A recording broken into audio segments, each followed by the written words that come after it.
Number one तो आप ये समझो कि ओवर थिंकिंग कोई बुरी नहीं है। जितने भी साइंटिस्ट हुए हैं पास्ट में, वो आपसे ज़्यादा सोचते थे, आपसे कम सोचते थे?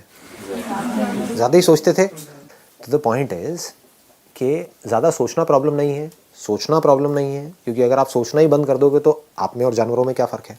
हम में और जानवरों में क्या फ़र्क है? सोचने का ही तो है। हम सोच सकते हैं, सोच करके अपने आप को जानवरों से बचा सकते हैं। बेचारे जानवर सोच करके अपने आप को हमसे बचा नहीं सकते, उनके पास कोई प्लान नहीं है कि इंसान से कैसे बचे। तो सोचना प्रॉब्लम नहीं है, गलत सोचना प्रॉब्लम है, right? Wrong thinking. Right thinking is not a problem. Right thinking मतलब क्लियर थिंकिंग, सीधी थिंकिंग, एकदम सीधी सादी जैसे बोलते हैं ना। रॉन्ग थिंकिंग मतलब टेढ़ी मेढ़ी, जहां पे हम खुद ही फंसे पड़े हैं। तो राइट थिंकिंग मतलब क्या, रॉन्ग थिंकिंग मतलब क्या? जो भी आपके बिलीव्स के ऊपर बेस्ड है वो रॉन्ग थिंकिंग है, और जो रियलिटी के ऊपर बेस्ड है वो राइट थिंकिंग है। बिलीव्स हमारे किसके ऊपर बेस्ड हैं?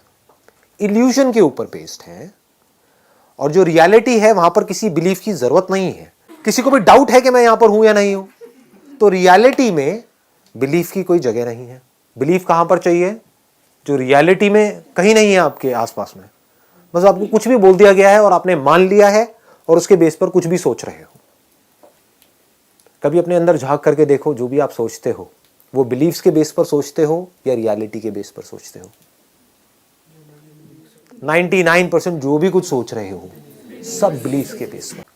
बिलीव्स के बेस पर कॉन्फ्लिक्ट्स होते हैं, क्योंकि बिलीव आप कैसे करते हो? आप एक किताब के बेस पर बिलीव कर रहे हो, या आपके पेरेंट्स ने कुछ आपको कहा उसके बेस पर आप बिलीव कर रहे हो। दूसरा कोई बंदा आ जाएगा जिसने किसी और रिलीजन की किसी और किताब में कुछ पढ़ा है, तो वहां पर लड़ाई झगड़ा हो जाएगा, कॉन्फ्लिक्ट हो जाएगा। तो जब बाहर कॉन्फ्लिक्ट होगा तो अंदर भी कॉन्फ्लिक्ट होगा।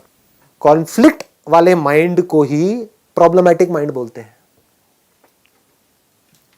जिस माइंड में कोई कॉन्फ्लिक्ट ही ना हो, कॉन्फ्लिक्ट की गुंजाइश ही ना हो, उसको क्लियर माइंड बोलते हैं।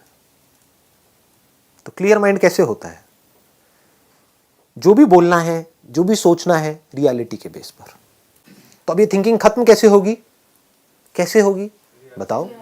सिर्फ ये समझने से होगी कि ये बिलीफ्स है, ये कोई रियलिटी नहीं है, इल्यूजन्स है। किसी के लिए आपके दिल में कुछ बुरा है, कोई नफरत है, ये है वो, निकाल दो ना, उसको खत्म करो। बंदे को खत्म नहीं आया।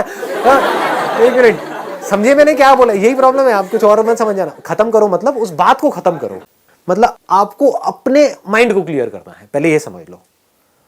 ये हम बड़ी गलती करते हैं। हम क्या कर रहे हैं? हम उसको कन्विंस करने की कोशिश कर रहे हैं। कोई आपसे जेलसी कर रहा है तो आपको वहां पर उसके माइंड को क्लियर नहीं करना है कि वो आपसे जेलसी ना करे।